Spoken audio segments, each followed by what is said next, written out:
ঝালকাঠির নলছিটিতে সুস্থ দেহ সুন্দর মন প্রতিপাদ্যে উপজেলার শারীরিক শিক্ষা বিষয়ক শিক্ষকদের উদ্যোগে মতবিনিময় সভা ও উপজেলা কমিটি গঠন সম্পন্ন হয়েছে।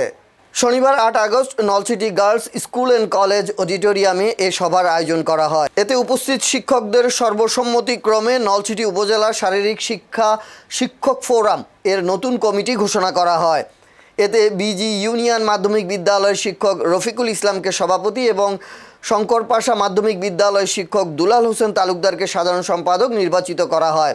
এছাড়া কমিটিতে শহীদুল ইসলাম সহসভাপতি, রানাপাশা মাধ্যমিক বিদ্যালয়ের শিক্ষক সোহাগ বিশ্বাস সহ সাধারণ সম্পাদক এবং বাবুল মিয়া সাংগঠনিক সম্পাদক হিসেবে দায়িত্ব পেয়েছেন।